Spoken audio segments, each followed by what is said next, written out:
Have you guys had your eyes glued to a screen today because, well, today and yesterday, from all the amazing trainings that are posting up? I'm so glad I have two screens because I can watch a training and still work too, but they've been amazing. They have been amazing. And I'm so jealous of your whole two-screen thing now that you explained it to me. I'm in love. Does anybody else out there have two screens? I'm almost like I probably could use three at this time, but I think you might need the tax write-off later this year. You should go for it. a Mac for you, a Mac for you, a Mac for everybody, right? Absolutely. All right. Let me get my screen up. Yeah, are you recording? Okay. I'm recording, but let me get my PowerPoint up. Well, welcome back, everybody. Thanks so much for joining us again and taking time out of your night. Karen and I always just appreciate spending the time with you guys and really learning. I have loved just going through this again to be learning more and see different viewpoints too of coaching. So I'm learning right along with you guys too. So your homework was to hold a coaching session using the coach model. So feel free to jump on the chat box. I know that some of you commented with how well it went. Somebody, I forget who was, commented that they had a coaching session with their son cleaning his room. And I thought, I should probably have that with my children. Although I don't know if it would be a coaching session or a yelling coaching session, but that would be something I could work on for sure. But hop on the chat box and let us know how it went, or if you want to unmute yourself and share. We've got a couple minutes to spend, so let us know. How was your experience? Rachel says it was awful. But I know the backstory there. It involved too much wine and it turned into tears. So. No drinking on the job then, I guess, Rachel, next time. Ashley says, I definitely have to work on asking the questions rather than giving advice or telling them what to do. Ooh, Dawn had one with her husband today. Ooh, I'd like to know that topic. When I tried doing it with Steve, it was not successful. His topics were just so ridiculous that he wanted coaching on. It's hard when you've been best friends with the person for years. I got super sidetracked. It was interesting, hard, not giving answers, but really useful. They came up with loads of ideas. Got another tomorrow. So hard for me not to give advice. Let's see. Sarah says, I had it with my husband. Anyone that knows Nate knows how that went. And I do know her husband. Total eye-opener. It was exactly what I needed. Good, but I needed to position it as I went straight into it. I definitely need to put this in practice. All right, so, well, and I will say, I mean, you guys, there are times where you do need to be mentoring or teaching. So remember that. And one thing that I do, I'm skirting off of our guide, but one thing that I do sometimes is I start the conversation with, hey, so this is your leader, Karen, calling, not your friend. We can go back and chat later, but right now we're just going to dig into coaching. So, and that helps sometimes. Yeah. Dawn's conversation was about her husband missing the toilet. I need to give that to my 5-year-old too as well. Okay. Yeah, and I love that you guys are differentiating between the two, right? Because like Karen just said, it's okay to have those mentoring times, and we want you to be building relationships with those people and, you know, investing in their life and encouraging them. So just so that you are seeing the difference between coaching and that, like that's a huge, to me, that was a light bulb to go off, because I had always been mixing the two. And so I think if you're seeing the difference between that, that's a great first step too as well.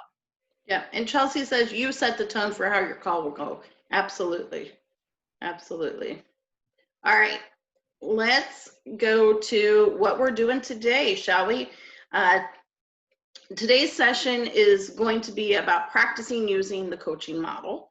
The more you use it, the more natural it becomes. And I mean, it's true. Like, don't feel bad if you still are finding yourself wanting to revert to mentoring or whatever. It does take practice. But before long, you're going to be coaching everyone, including people in your family and people who might not even want coaching. So, and you'll be doing it without realizing. It just starts to become more natural. So we're going to put you in pairs in a minute, and we're going to move you into breakout rooms. This time there's going to be 2 of you in breakout room, and you are going to need your workbook. So I'll give you a second to grab your workbook if you didn't.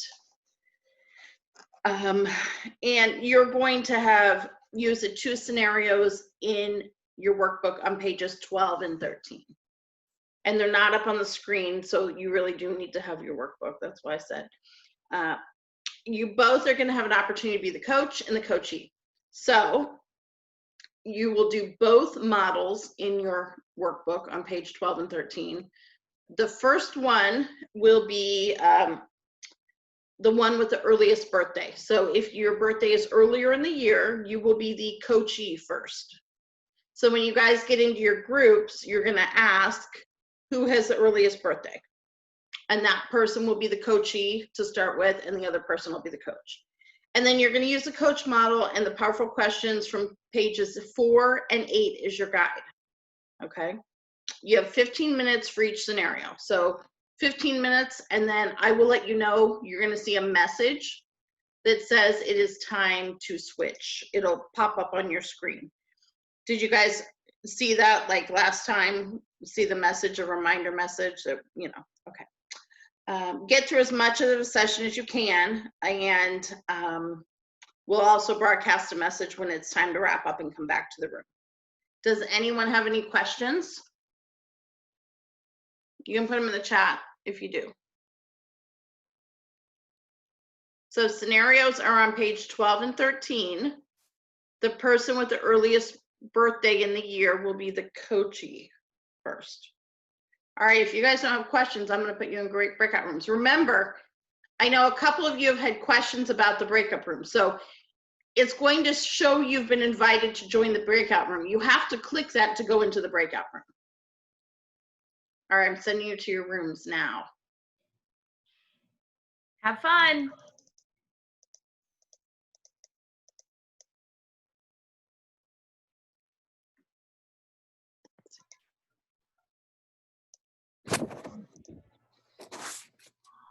Well, let's see, maybe.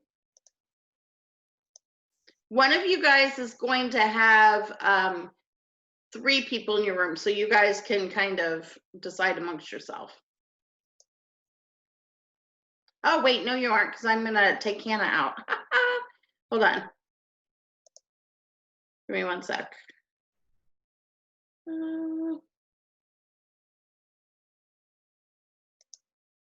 Hannah, don't go to your room when it says you should go to a room, okay?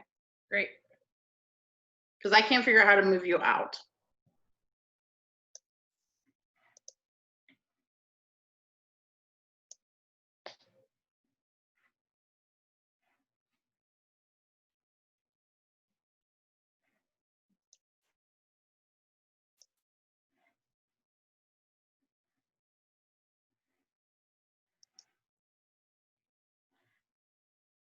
Okay.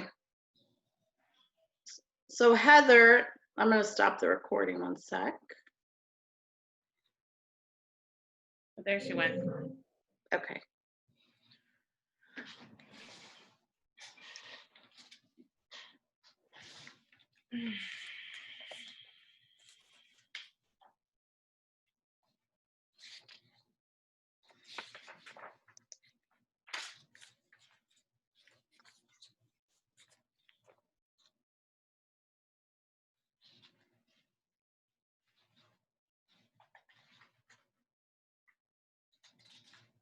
I mean, are you hanging out with the teachers again? Always. No, she was gone. She disappeared. I was all right. I was in with Barbara this time. I was a good girl. Oh. Welcome back. Let's see. Thank you. I don't think we have everyone back. Well, we should. Oh, looks like it. Yeah, I guess we do. Darn you, we were having a good conversation. Were you? Well, that's what I want to know. How did it go? Who wants to share? How did it go?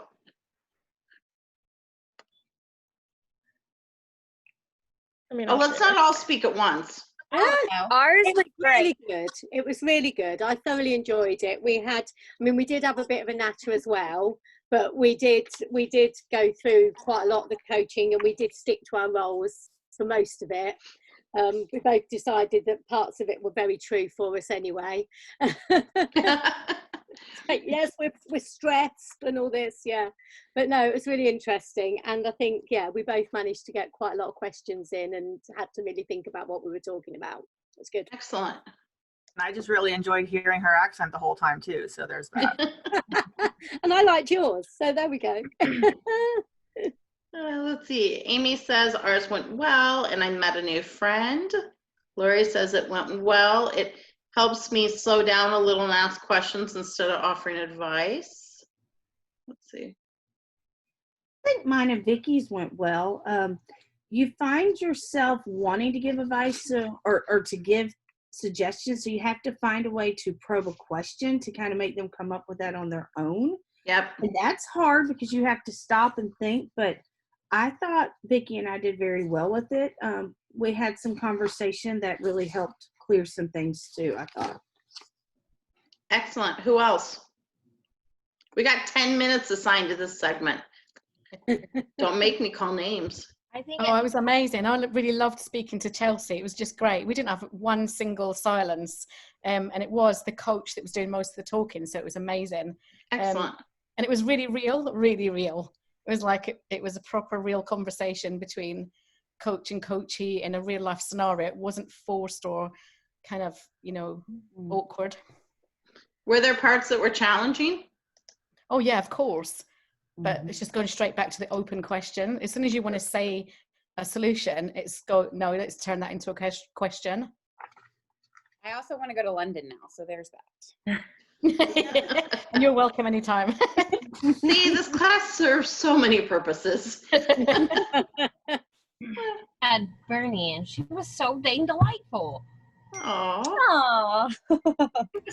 I will say it helps so much having the coach model next to me, and was able to follow, because I feel like I was able to ask more quality questions instead of there were a time if you tried reaching out to so-and-so, I was like, that's more of an advice question. I caught myself offering advice via question instead of asking a coaching question and directing her to answer in that manner. So that was kind of nice to follow the coaching model. And she was superb with answering questions and vice versa, asking me questions. It was just, normally I'll be completely honest, I hate role playing, but I thoroughly enjoyed this scenario a lot. Excellent. Yeah, I know role playing isn't exactly my cup of tea either, but it's the only way to practice this, so yeah, I did a coaching call the other day with one of my leaders that is a challenge sometimes, and 25 minutes, Chelsea's laughing, she knows what I'm talking about. 25 minutes, bam, we were done, and she came up with all the ideas herself and has started implementing them. So now we'll see how long they last, but all right, so don't worry if you still feel like you're learning. That's normal. Those questions are a great cheat sheet. You can keep them with you when you do coaching calls. Some people like to do coaching calls and not Zoom so that they can literally have the list of questions up in front of them. But it will get better. It's a skill, and you have to keep practicing it to get stronger at it, and over time you will change the way you do it and all of that. But with practice you will get better and better. So speaking of tools, there are some dialogue tools that can help you in your coaching sessions when things don't seem to be going well. I don't know if any of you experience that, but sometimes you're Rachel has, sometimes you're doing a coaching call and things aren't just going the way you would like them to.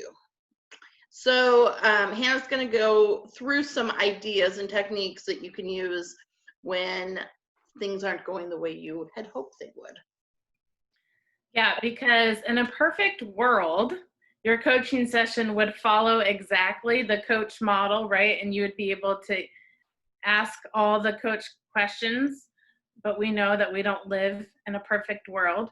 And in a perfect coaching call, your coachee would have major breakthroughs every single time, and they'd be implementing those and your coaching would just be moving forward.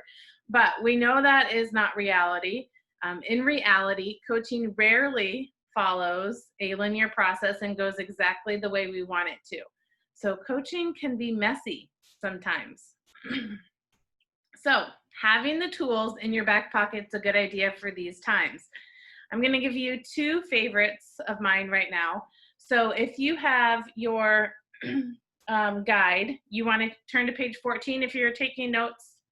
That's a great place to write these down too. So the first one is to assume a different reality. Sometimes your coachee is going to be stuck because of certain beliefs about their current situation. These usually come up as excuses. Did anybody hear any excuses in their coaching on the one-on-ones right just now? Some of the common ones that you guys have mentioned are, I've already talked to everybody, no one wants to join my team, no one has any money, I'm too busy. Do those sound familiar? You guys have ever heard, right? Well, here's a tool I like to use, and I say to them, let's assume that the opposite is true. Let's assume that there are still people available for you to talk to. So with that belief, what could you do to find those people to talk about Scentsy? So do you see how we shifted that a little bit? So we assume a different reality and ask them to go there. So remember, the goal of coaching is to let them take action. We aren't trying to unpack why they feel the way they do. That's therapy, right? Leave that to the trained therapists. You, as their coach, you should always be moving them towards an action. All I want you to remember that the antidote to excuses is always action. That's key to know. The antidote to excuses is action. Get your coachee focused on action and don't give their excuses any attention. They could give you an excuse, just roll right past it and assume a different reality and bring them into a step towards action, okay? Now, the second tool that you can use that I like is playing the devil's advocate. This one works well for excuses too, and is perfect for those times when you want to share an alternate perspective. So for example, if your coachee says, I don't have time, you can be the devil's advocate and you could say, well, me playing the devil's advocate, most of us waste more time than we realize. And you could maybe list a couple things, that they waste time on. And then you could ask, could that be true of you too? So do you see how you're playing the devil's advocate and reversing it and saying, could that be true? Could you be a time waster too? So these are two amazing tools for you to keep kind of in your back pocket when you hit those roadblocks in your coaching calls and you can think, wait, this is going off, this is not staying on track. This is not going the way I want it to. These are two great tools for you to go back to. And just like we talked about too, if you're using a coaching sheet, we'll talk about that in a couple weeks or whenever, but these are great to write down beside that as well. I forget who said it earlier that they were like, it was great to have the coaching questions right beside you. It's also great to put these next to you too as well, so you can remember to go back to these dialogue tools as well too. Okay, so any questions on those two tools that I'm giving you? And we have a few minutes, so can you think of any other ways that you could, any examples you want to share of how you could be the devil's advocate?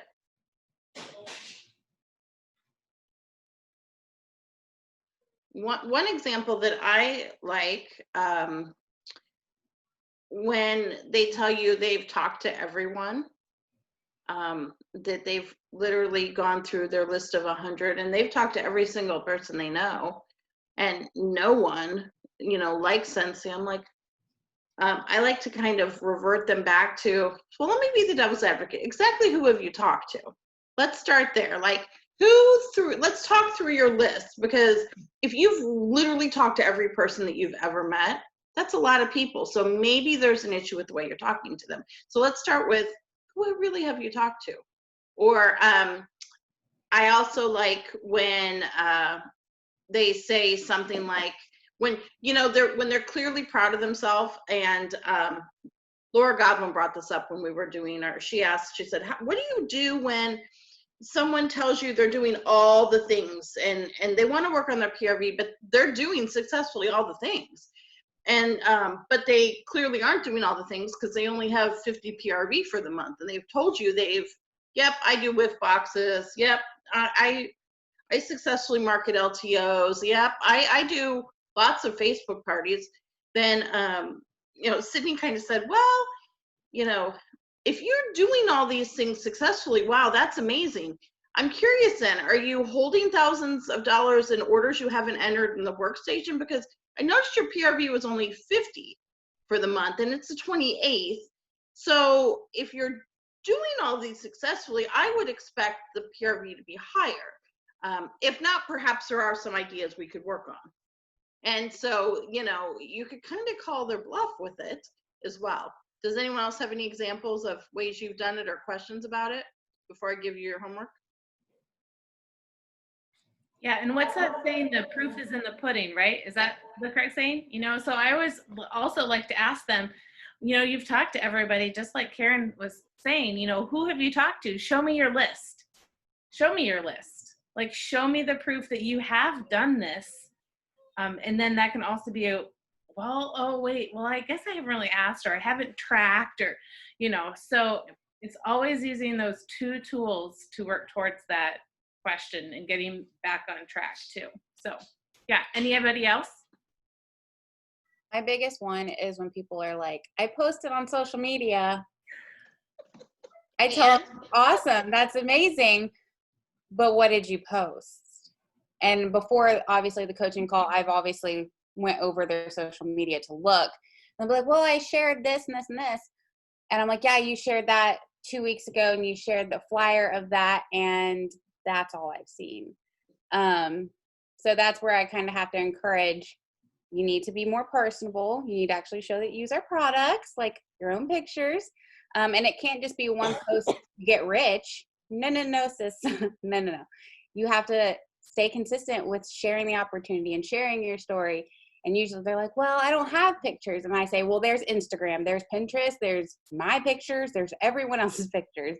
So the social media is the biggest one currently right now that I'm having throughout my coaching calls with newer team members.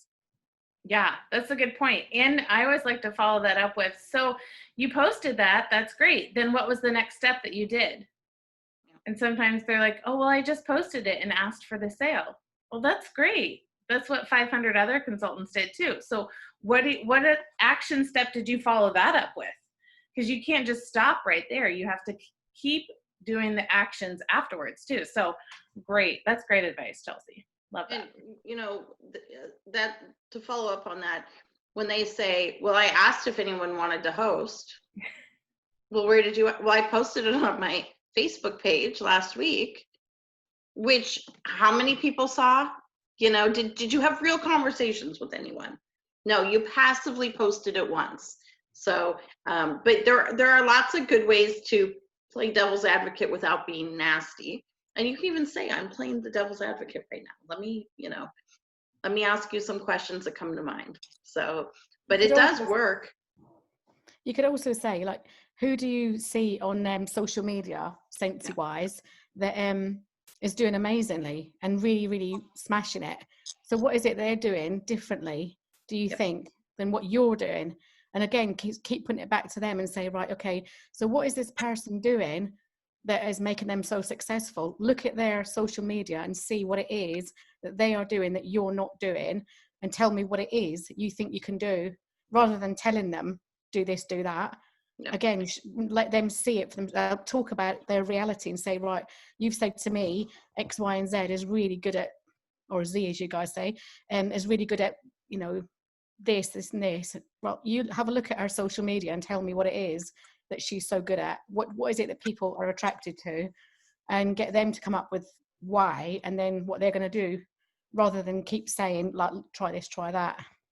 And this is a great way that sometimes you realize the issue that you're discussing isn't really the issue at hand. Yeah. Maybe they need to work on their social media platforms, and maybe then their action steps would be that they need to do some research, right? So you can change where the call is going by all means, and that's okay to do. There's nothing wrong with that.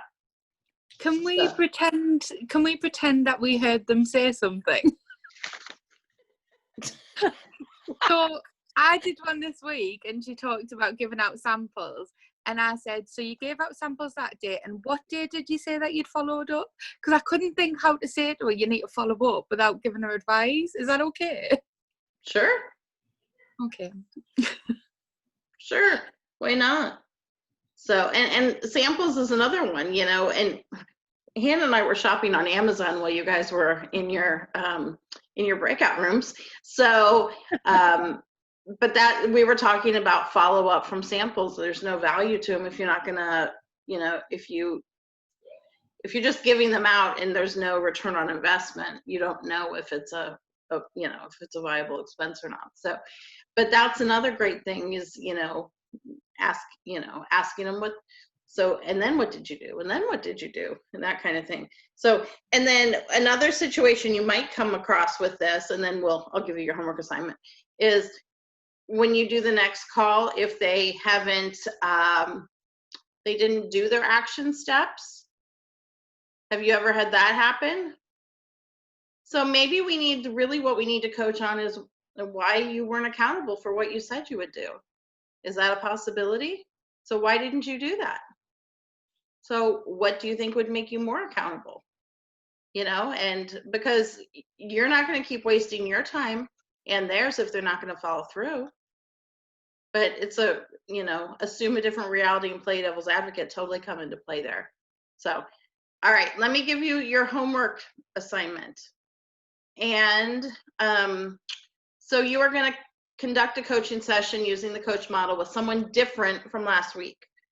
Use one of the dialogue tools we learned today. So devil's advocate or assume a different reality.